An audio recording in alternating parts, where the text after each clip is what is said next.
Yes, merci beaucoup. J'espère que vous allez bien. C'est toujours spécial de prêcher dans les circonstances dans lesquelles on est aujourd'hui, mais c'est bon parce que Dieu est là, Dieu nous entend et Dieu est connecté à nous. Qu'on soit 5, qu'on soit 10, qu'on soit 1000, le Seigneur il est là. Et j'ai été touché par le témoignage de Marina, ce qu'elle a dit c'est tellement important, c'est tellement puissant.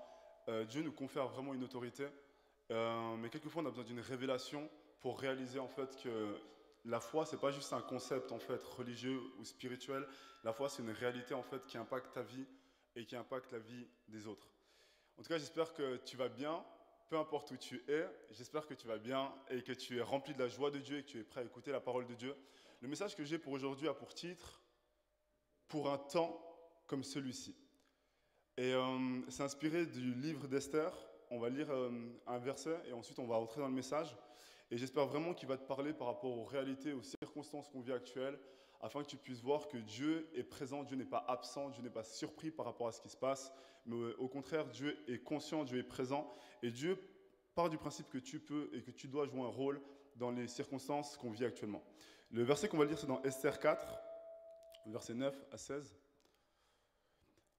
Je te laisse prendre ta Bible. Même si tu es à la maison, prends ta Bible. Esther, chapitre 4, verset 9 à 16. Et je vais lire le verset. La Bible dit cela. Attaque vint rapporter à Esther les paroles de Mardochée. Celle-ci le chargea alors d'aller dire à Mardochée, tous les serviteurs du roi et la population de ses provinces savent que toute personne, homme ou femme, qui pénètre chez le roi dans la cour intérieure sans avoir été convoquée n'a droit qu'à un seul verdict, la mort. La seule personne qui reste en vie est celle à qui le roi tend le sceptre d'or. Or, en ce qui me concerne, cela fait 30 jours que je n'ai pas été appelé vers lui. On rapporta donc à Mardochée les paroles d'Esther, et Mardochée lui fit répondre, ne t'imagine pas que ta position au palais te permettra d'être sauvé, au contraire de tous les Juifs. En effet, si tu gardes le silence maintenant, le secours et la délivrance surgiront d'autre part pour les Juifs, tandis que ta famille et toi vous mourrez. Qui sait, peut-être est-ce pour une circonstance telle que celle-ci que tu es parvenu à la royauté. Esther fit répondre à Mardochée, va rassembler tous les Juifs qui se trouvent à Suse et jeûnez pour moi. Ne mangez pas et ne buvez pas pendant 3 jours, ni la nuit ni le jour. Moi aussi, je respecterai un tel jeûne avec mes servantes, et c'est dans ces dispositions que je pénétrerai chez le roi. J'enfreindrai la loi si je dois mourir. Je mourrai. On va prier. Seigneur Jésus-Christ, Père Saint, je te bénis encore pour ta présence. Je te bénis, Père, parce que tu es puissant. Je te bénis, Seigneur, parce que tu es conscient. Je te bénis, Seigneur, parce que tu es présent. Seigneur, il y a tellement de peur actuellement, il y a tellement de frustration, il y a tellement de questionnements, il y a tellement de doutes. Mais toi, tu es un Dieu omniscient, omnipotent et omniprésent. Il n'y a rien qui te surprend, Seigneur. On a besoin d'entrer dans ta parole, Seigneur, pour comprendre qu'est-ce que tu nous dis par rapport aux circonstances passées, mais également par rapport aux circonstances présentes. Enseigne-nous, Seigneur. Balaye de nos cœurs, Seigneur, la religiosité qui nous fait continuer à prier sans même savoir ce qu'on cherche vers toi, mais au contraire, crée une relation puissante, Seigneur, qui change notre vie. On t'invite dans notre cœur ce matin, parle-nous, transforme-nous. Car lorsque tu es quelque part, ta présence, elle est tangible, elle est palpable, et elle change des vies. Amen. Yes, alors pour introduire ce message, parce que c'est un message vraiment, je pense que c'est un message consistant, mais j'ai peu de temps. On ne devrait pas avoir autant peu de temps pour prêcher ce type de message. Et j'aimerais introduire cela par le fait que, par une parole simple en fait. Je ne sais pas si tu le sais ou si tu le réalises, si tu es croyant, la manière dont tu te convertis, ça a un impact énorme sur la manière dont tu vas vivre ta foi. Les circonstances dans lesquelles tu te seras converti, ça a un impact dans la manière dont tu vas agir. J'ai vu des personnes se convertir parce qu'elles ont été touchées par l'amour de Dieu, par la bonté de Dieu. Et pendant la suite de leur conversion, je voyais à quel point elles voulaient que le monde entier sache que Dieu était bon. J'ai vu d'autres personnes se convertir après avoir vu un miracle. Et lorsqu'elles ont vu ça, elles ont vu que Dieu, en fait, il était capable de guérir, capable de faire des choses extraordinaires. La seule chose qu'elles voulaient dire aux gens, c'est Dieu guérit, Dieu peut sauver. Et elles voulaient voir des miracles. Moi, je me suis converti dans des circonstances un peu spéciales, parce que la vérité, c'est que la première fois qu'on m'a invité à l'église, que mon ami Harris m'a invité à l'église, j'y suis pas allé pour moi. En fait, j'avais des situations compliquées à la maison. Mon frère, l'un de mes frères que j'aimais tellement, il était dans sa période un peu de délinquance, de rébellion. Et je me suis dit, ok, s'il y a un Dieu, il peut sûrement aider ma famille. Du coup, je suis allé à l'église parce qu'il fallait que j'y aille. Et puis en plus, mes potes, plein de potes, ils n'arrêtaient pas de parler à cette époque d'un message qui s'appelait La face cachée du hip-hop, qui montrait en fait l'envers du décor, du monde de la musique, l'impact spirituel, etc. Il y avait des choses justes, des choses très très farfelues. Et puis, il y avait beaucoup de paranoïa autour des Illuminati et d'autres choses. Et du coup, quand je me suis converti, il y avait beaucoup de peur et beaucoup d'obligations. Il faut que je le fasse. Et ça a impacté, du coup, la première, deuxième, troisième année de ma vie de foi. Parce que je voyais, en fait, le diable partout. J'étais un peu parano. Et du coup, c'était compliqué. Parce que j'ai commencé à lire beaucoup de livres et beaucoup de blogs sur les théories du complot et tout ce qui s'ensuit. Et au bout d'un moment, j'ai commencé à trouver la foi fade, en fait, et à me dire, mais en fait, il n'y a que ça. Et Dieu m'a fait comprendre que tu ne peux pas apporter de valeur ajoutée au royaume de Dieu lorsque tu es emprisonné, lorsque tu es ligoté par la peur. Et peu importe où ce que tu es, il faut que tu réalises cela, en fait. Tu ne peux pas être efficace à Dieu ou pour Dieu si tu es ligoté par la peur. Et en fait, cette peur m'a emprisonné pendant 3 ans jusqu'à ce que je comprenne à quel point Dieu était bon, à quel point Dieu était rempli de grâce, à quel point Dieu était rempli d'amour, à quel point Dieu était réel et concret. Et après, ma vie de foi, elle a continué, elle a évolué. Je suis devenu plus mature, avec plus de discernement. J'ai commencé à pouvoir être enseigné, bien enseigné. Et j'ai vu en fait l'impact que ça a fait. Il y a des personnes que je connaissais il y a 10 ans, quand je me suis converti, qui sont restées pris au piège par cette peur. Et malheureusement, je n'ai pas l'impression qu'ils apportent beaucoup au royaume, ou beaucoup autour d'eux. Et c'est très complexe. Et du coup, 10 ans après, donc maintenant je vis ma vie, il y a la crise du coronavirus qui débarque. Et c'est dingue parce que je vois tellement d'amis, chrétiens comme non chrétiens, croyants comme non croyants, qui commencent à être pris au piège par cette même paranoïa que j'avais. Il y a ce reportage qui a circulé un peu partout sur le hold-up. Et tout le monde se pose des questions et j'ai reçu une vingtaine de messages cette semaine. Oh Bertrand, il parle des mêmes choses que toi tu nous parlais il y a 10 ans, tu avais raison, etc. Et, et en fait, je sens la peur qu'ils ont et je sens qu'ils aimeraient que je sois dans la même frénésie, dans la même folie. Mais le problème, c'est que ça ne me rend pas efficace. La question, c'est pas est-ce que c'est juste ou est-ce que ce n'est pas juste. La question, c'est est-ce que ça me permet de continuer à aimer de la bonne manière? Est-ce que ça me permet de continuer à prier de la bonne manière? Est-ce que ça me permet de continuer à apporter l'amour de Dieu, la vérité de Dieu? C'est ça la véritable question. La véritable question, c'est si je meurs aujourd'hui, est-ce que ma vie aura compté devant Dieu?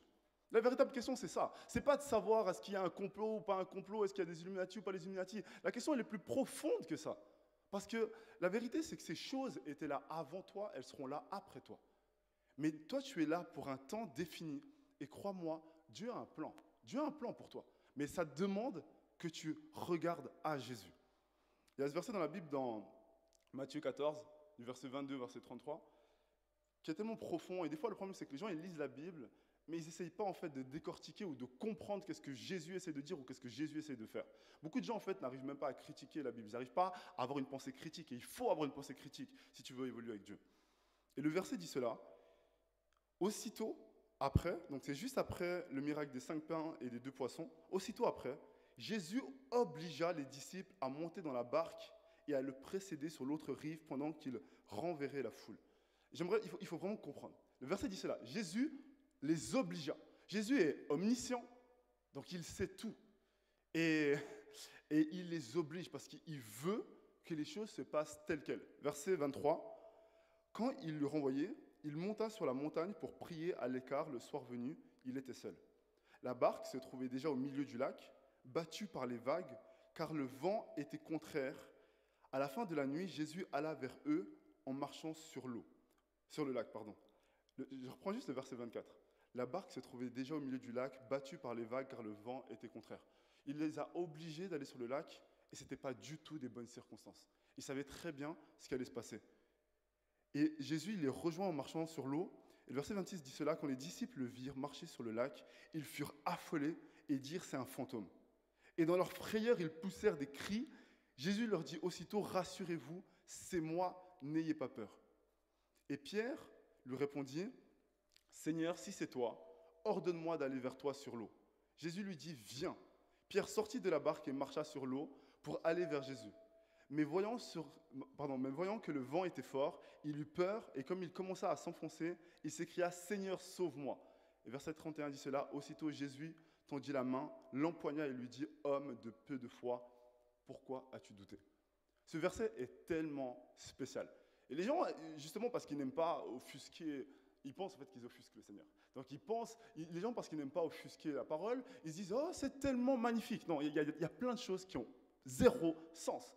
Ils vivent un temps extraordinaire avec Dieu, un temps de miracles glorieux, donc ils voient la gloire de Dieu, ils commencent à réaliser à quel point Jésus est fort, Jésus est puissant, Jésus est différent. Et maintenant, Jésus les oblige à faire quelque chose qui n'a aucun sens, parce qu'il sait ce qui va se passer. Du coup, la question, est-ce que c'est probable, est-ce que c'est possible que tu vis des situations dans lesquelles Dieu t'a poussé parce qu'il veut t'apprendre et t'enseigner quelque chose? Et du coup, Jésus leur dit, allez dans le lac, il y a ce qui se passe, il dit le vent est contraire, ils commencent à voir que ce n'est pas une bonne situation. Jésus arrive, ils sont effrayés. Et regardez ce qui se passe. Jésus, il est sur l'eau, il est en train de faire quelque chose d'extraordinaire parce que Jésus opère dans la dimension du royaume. C'est comme ça. Pour eux, c'est une œuvre extraordinaire. Pour Jésus, c'est une œuvre ordinaire. Jésus est Dieu. Il l'opère dans la dimension du royaume. Et Pierre, il voit Jésus et il se dit, si c'est toi, Seigneur, le terme Seigneur veut dire propriétaire. Kurios, c'est que tu es le propriétaire. En gros, il dit, propriétaire de toute chose, si c'est toi, dis-moi de faire la même chose que toi. Et alors là, rempli de foi, il met son pied sur l'eau. Et alors qu'on le sait, c'est impossible de marcher sur l'eau, ça là devient possible. Pourquoi? Parce qu'il regarde à Jésus. Dans une situation de crise, si tu regardes à Jésus, c'est possible de faire ce qui est impossible.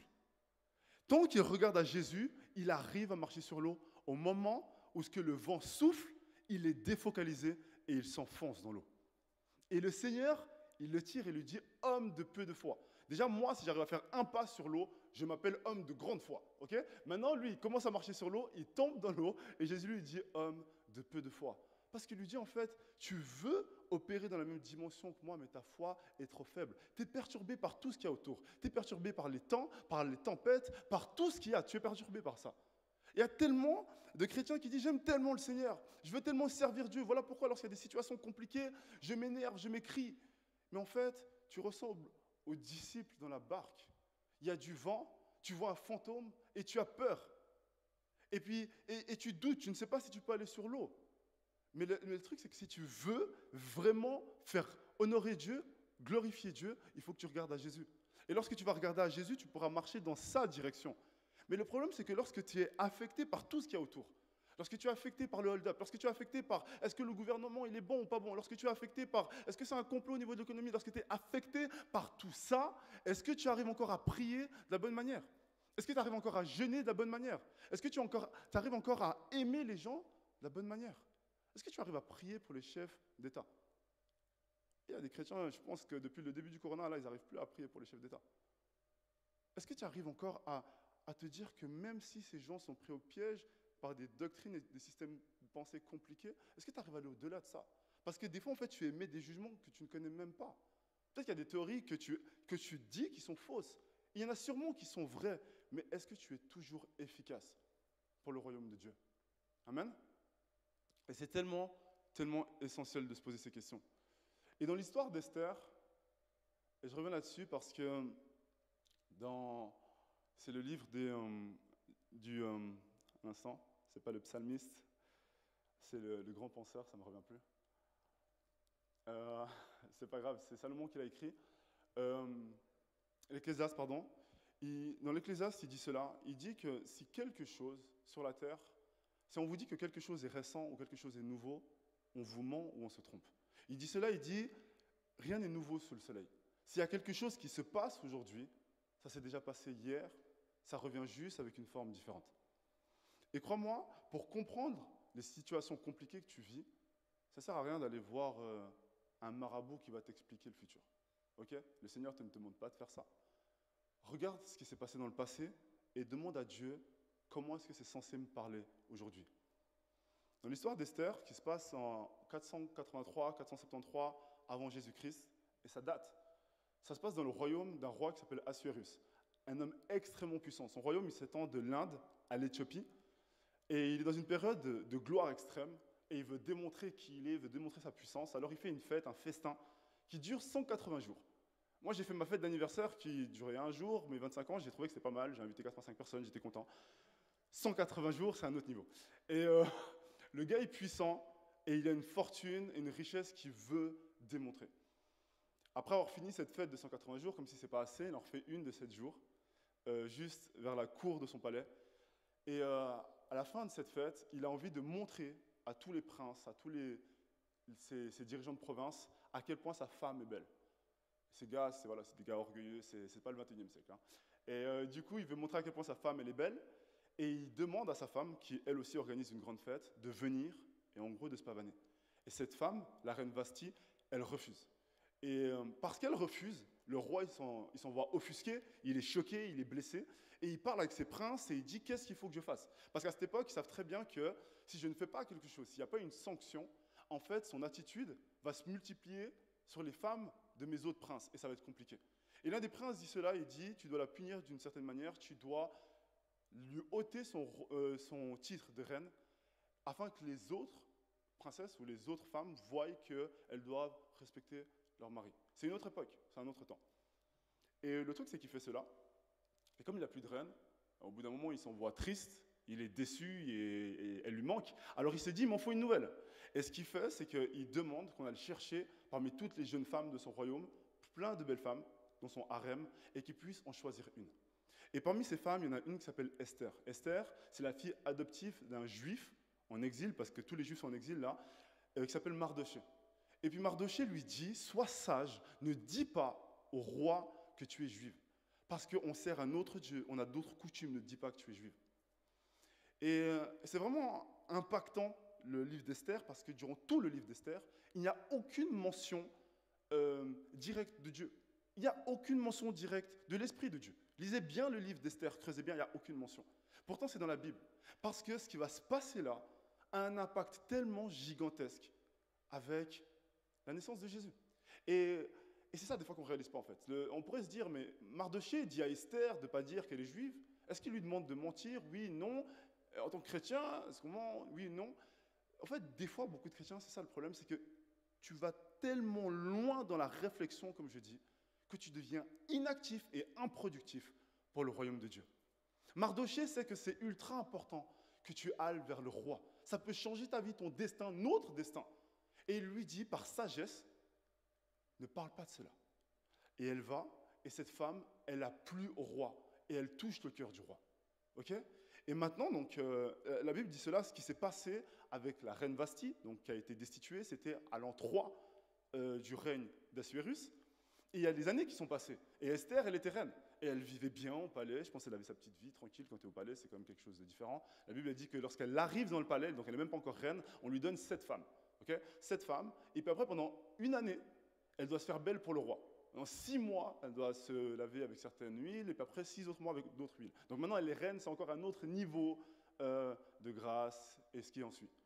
Alors qu'elle vit bien, au bout d'un moment, il y a des situations compliquées qui commencent à arriver dans le royaume.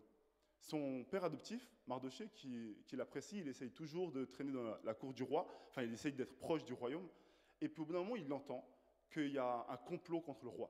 Parce qu'il entend qu'il y a un complot contre le roi, il va en parler, et il a sauvé la vie du roi, mais le roi ne sait pas qui c'est. Alors il se retrouve à rester dans la même situation, pas évidente, et au bout d'un moment, les gens qui voulaient tuer le roi, du coup ils ont une sanction, ils meurent, et il y a un homme qui est élevé au pouvoir, qui s'appelle Aman. Il faut vraiment suivre mon histoire parce que ça va faire sens avec tout ce qu'on vit aujourd'hui. Et Aman, cette personne qui est élevée au pouvoir à côté du roi, il a envie d'être comme le roi. La vérité, c'est qu'il veut que les gens ils se mettent à genoux devant lui quand il avance. Il veut que les gens lui montrent qu'il est glorieux, qu'il est extraordinaire. Mais Mardochée, le père adoptif d'Esther, il refuse parce qu'il ne s'agenouille que devant son Dieu. Et cette personne, Aman, il s'énerve au point où il choisit de tout faire pour tuer cette personne, mais pas seulement lui, pour tuer tous les juifs. Il veut détruire tout le peuple juif. Et du coup, il en parle au roi, et le roi, il dit, écoute, tu es mon servant, si tu penses que c'est juste, tue-les. Parce qu'il n'est pas conscient, en fait, de l'enjeu. Et Mardochée, il sait que sa fille adoptive, elle est vers le roi. Il sait qu'elle vit bien, et il voit, en fait, que son peuple va se faire décimer, son peuple va se faire détruire. Et lorsqu'il va parler à Mardochée, et il lui dit, il faut que tu fasses quelque chose. Parce qu'ils ont décidé de nous tuer entièrement en un jour, il faut que tu agisses. Elle lui répond comme cela. Elle lui dit, tous les serviteurs du roi et la population de ces provinces, donc c'est Esther chapitre 4, tous les serviteurs du roi et la population de ces provinces savent que toute personne, homme ou femme, qui pénètre chez le roi dans la cour intérieure sans avoir été convoqué n'a droit qu'à un seul verdict, la mort. La seule personne qui reste en vie est celle à qui le roi tend le sceptre d'or. Or, en ce qui me concerne, cela fait 30 jours que je n'ai pas été appelé vers lui. La vérité, en fait, c'est que Esther, elle a peur. Esther, elle lui dit, mais en fait, tu n'as pas compris les circonstances. Elle lui dit, en fait, tu es en train d'agir follement. Tu es en train de crier, de pleurer. Tu es en train de faire du bruit. Tu me mets en danger, tu nous mets en danger. Et elle lui dit, si moi, je vais voir le roi, il va m'arriver un malheur. Et la problématique que je vois actuellement, et comme je vous le dis, ce message, c'est vraiment un message pour l'Église. Je vois beaucoup de chrétiens qui s'écrient, beaucoup de chrétiens qui paniquent, beaucoup de chrétiens qui stressent, beaucoup de chrétiens qui crient au complot, et très peu de chrétiens qui agissent concrètement et avec efficacité. Et c'est là qu'il lui répond, en fait, Mardochée lui répond au verset 12, enfin 13, « Ne t'imagine pas que ta position au palais te permettra d'être sauvé, au contraire de tous les Juifs. » Verset 14, « En effet, si tu gardes le silence maintenant, le secours et la délivrance surgiront d'autre part pour les Juifs, tandis que ta famille et toi, vous mourrez. Qui sait, peut-être est-ce pour une circonstance telle que celle-ci que tu es parvenu à la royauté. » En fait, Mardochée, il réalise que ça ne peut pas être un hasard. Ça ne peut pas être un hasard que ça se passe maintenant et que toi, tu es au palais avec le roi. Ça ne peut pas être un hasard que tu sois né en 1970, en 1960, en 1980, 90, 2000, et qu'il y ait cette crise qui arrive. Tellement de gens se posent la question, pourquoi nous ? Pourquoi nous ? Nos parents, eux, ils ont vécu une bonne période, les 30 glorieuses, tout allait bien, ils trouvaient un travail, c'était facile. Pourquoi nous ? Mais tu penses que Dieu, il est surpris ? Tu penses que Dieu, tout d'un coup, il y a un réveil qui l'a surpris, puis il s'est dit, mais qu'est-ce qui se passe ? On est en 2020, pourquoi ces choses arrivent ? Ce n'est pas mon calendrier. Tu crois que Dieu est choqué de ce qui se passe ? Lorsque je regarde les films d'action, dans les films d'action, là, les grands films américains, au début, tu sais, quand ça commence à chauffer, on appelle les policiers basiques, après on appelle le FBI, et puis après on appelle les SWAT, les forces spéciales. Donc, si on en croit à la Bible, et qu'on a la fin des temps, et qu'il y a ces circonstances qui arrivent et que tu es sur la terre, tu crois que c'est un hasard ? En fait, je me pose la question, comment est-ce qu'on peut lire la Bible, cette Bible-là, et en fait vivre ici-bas et se poser la question, pourquoi ci, pourquoi ça ? Comment est-ce que tu peux croire que le Dieu d'Abraham, le Dieu d'Isaac, le Dieu de Jacob, le Dieu d'Esther, qui a planifié tellement de situations complexes et qui a suscité des hommes et des femmes qui ont fait la différence, comment tu peux croire en fait qu'aujourd'hui il t'a abandonné ? Alors que Christ est mort à la croix, ressuscité, qu'il a envoyé son Saint-Esprit et que son Saint-Esprit vit en toi. À quoi nous sert la foi dont on parle ? À quoi nous sert de poster des versets sur Instagram ? À quoi ça nous sert de faire ça si concrètement, lorsque Dieu a besoin qu'on soit connecté à lui, qu'on communique l'amour, qu'on communique l'espoir, qu'on communique le changement, on est inefficace et qu'on parle comme les gens qui n'ont aucune espérance ? À quoi ça nous sert tout ça ? Et c'est une question profonde. C'est une question profonde que je me suis posée parce que lorsque Esther, elle a réalisé cela, elle a dit, va rassembler tous les Juifs qui se trouvent à Suse et jeûnez pour moi. Ne mangez pas et ne buvez pas pendant 3 jours, ni la nuit ni le jour. Moi aussi, je respecterai un tel jeûne avec mes servantes. Et c'est dans ces dispositions que je pénétrerai chez le roi. J'enfreindrai la loi. Et si je dois mourir, je mourrai. Elle savait que c'est réel en fait. Ça ne peut pas être un hasard. Ça ne peut pas juste être le fait que j'étais belle, le fait que j'étais charmante, le fait que j'embrasse bien le roi. C'est plus que ça. C'est forcément plus que ça. Si tu es en train de faire la différence, peu importe le secteur dans lequel tu es, je ne parle pas juste des secteurs influents de ce monde, comme la politique ou l'économie. Si tu es une maman, si tu es un papa, tu as une influence sur ta famille. Ta manière de parler à la maison impacte tes enfants. Si tu es parano et que tu stresses, comment tu vas leur communiquer une espérance ? Comment est-ce que tu veux que tes enfants aient la foi si toi tu as peur ? Si tu es un chef d'entreprise et que tu stresses constamment, comment tu vas communiquer l'espérance et la foi à tes employés ? Mais même si tu es un employé, tu es avec tes collègues et que tu es pris de panique constamment, comment tu vas faire la différence ? Et on doit se poser ces questions aujourd'hui. On doit tellement se les poser. Parce que la situation dans laquelle on est, elle impacte tout. Elle impacte notre réalité sociale, elle impacte notre réalité économique, elle impacte notre capacité à voir le futur. Et ce n'est pas la première fois dans l'histoire qu'il y a des circonstances autant compliquées. Et on en a vu les dérives. On en a vu les dérives. La Première Guerre mondiale, la Deuxième Guerre mondiale, c'est que des petits extraits, on en a vu les dérives. Et ce n'est pas improbable que ces circonstances reviennent. La question, c'est quelle est ta position, quelle est ma position. Et je pensais tellement au sacrifice de Jésus, parce que, encore une fois, des fois, on lit les versets tellement de manière simple. Et dans Jean 19:30, lorsque Jésus est à la croix et qu'il a subi tout le calvaire, il a été battu, il a été crucifié, au bout d'un moment, il demande à boire, on lui donne le vinaigre. Et il prend ce vinaigre, et la Bible dit cela, il s'écria, tout est accompli, puis il baissa la tête et rendit l'esprit. Je pense que des fois, on ne réalise pas que tout est accompli, ce n'est pas juste le fait que Jésus est mort à la croix. Ce n'est pas juste le fait que j'ai pris les coups, c'est accompli. Ce qui est accompli, c'est le fait que Noé, il a construit l'arche. Il a cru en la parole de Dieu. Abraham a reçu la promesse et il a suivi le Seigneur alors qu'il aurait pu dire non. Isaac, l'enfant promis, est né alors que Sarah était tellement âgée. Jacob a lutté avec Dieu jusqu'au bout. Joseph, alors qu'il a eu la vision à 17 ans, a accepté de subir toutes les circonstances pour voir cette promesse se réaliser à 30 ans. Moïse, le bébé a été déposé devant chez Pharaon et il n'a pas eu honte de son peuple, mais il s'est battu pour son peuple. Josué a succédé à Moïse, Rahab, Esther, toutes ces personnes, alors qu'ils auraient pu refuser l'appel de Dieu, ils l'ont accepté. Et lorsque le Christ, il est sur le point d'expirer, il le dit, tout est accompli. Et peut-être tu crois que c'est la fin de l'histoire. Et tu te dis, tout est accompli, et en fait, Jésus est mort et ressuscité, et moi, ma vie, à quoi elle sert? Quelle tristesse si tu poses la question à Dieu, à quoi sert ma vie? Et que le Seigneur te dit, bonne question. Quelle tristesse!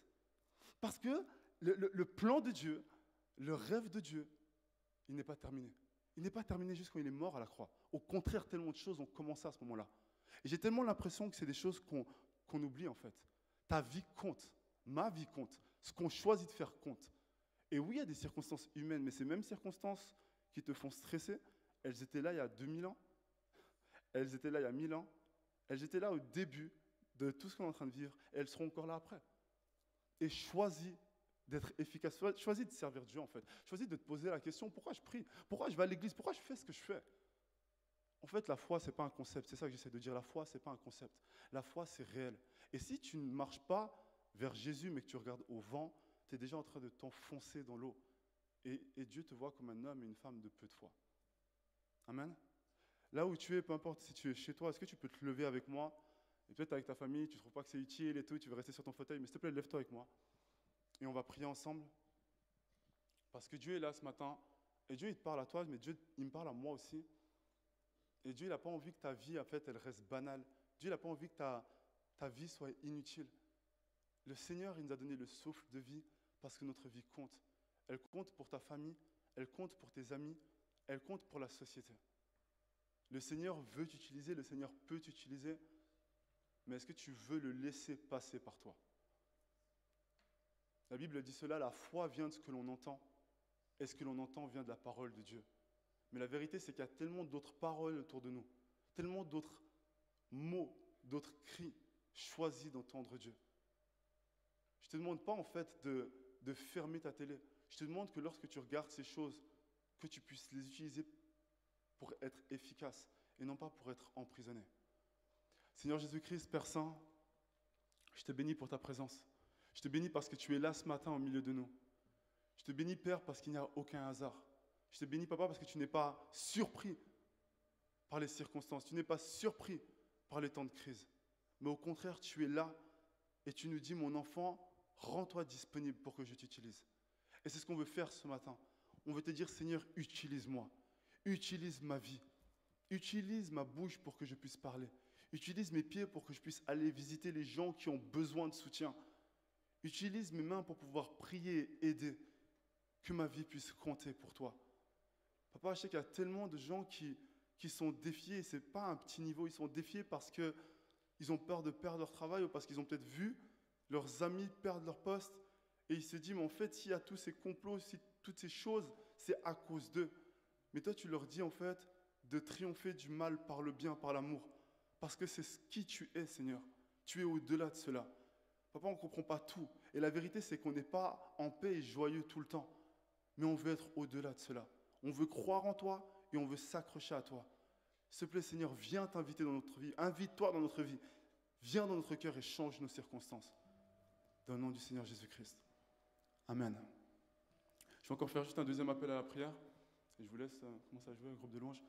Un deuxième appel à la prière, si tu regardes ce matin et que tu n'es pas en paix avec Dieu, tu n'es pas en paix avec ta relation personnelle avec Dieu, si tu as l'impression que tu es loin de lui, si tu as l'impression en fait que tu es même plus connecté à ce que le monde dit, plus connecté à la peur extérieure, si tu as l'impression en fait que tu ne connais pas Jésus parce que peut-être c'est la première fois que tu entends parler de Jésus et que tu as envie, pas juste d'être ami avec lui, mais tu as envie d'être sauvé par lui. Si c'est ton cas, ferme les yeux maintenant et lève ta main. Parce que le Seigneur, il te voit. La Bible, en fait, elle dit que si on s'approche de Dieu, si on confesse de notre bouche qu'il est Seigneur et Sauveur, il nous sauve pour l'éternité. Et si c'est ton cas, j'aimerais que tu puisses répéter après moi cette prière. Seigneur Jésus, merci pour ta présence ce matin. J'ai entendu ta parole et je veux te laisser rentrer dans ma vie. Je te demande pardon pour mes péchés. Je te demande pardon pour tous mes doutes. Viens me laver, viens me purifier. Ce matin, je veux que tu deviennes mon Seigneur et je veux que tu deviennes mon Sauveur. Je ne veux plus marcher seul, mais je veux marcher avec toi. Je te demande, Seigneur, règne dans ma vie, afin que ma vie compte, afin que je sois un canal de bénédiction, afin que je sois un canal de vie, et afin que je communique qui tu es. Dans le nom de Jésus. Amen. Et on croit par la foi que si tu as fait cette prière, le Seigneur t'a entendu. Et ce n'est pas un concept. Le Seigneur t'a entendu et le Seigneur te sauve pour l'éternité. Et je crois vraiment que c'est une relation avec Dieu qui fait la différence. Pas juste une appartenance à une église, mais une relation concrète et profonde avec Dieu. Merci du fait que tu aies suivi ce culte. Mais plus que ça, accroche-toi à Dieu parce que les circonstances sont complexes et je ne crois pas qu'elles vont s'améliorer en un jour. Mais Dieu est fidèle et lorsqu'il est avec toi, tu vas vivre ces défis avec lui. Sois béni dans le nom de Jésus. Amen.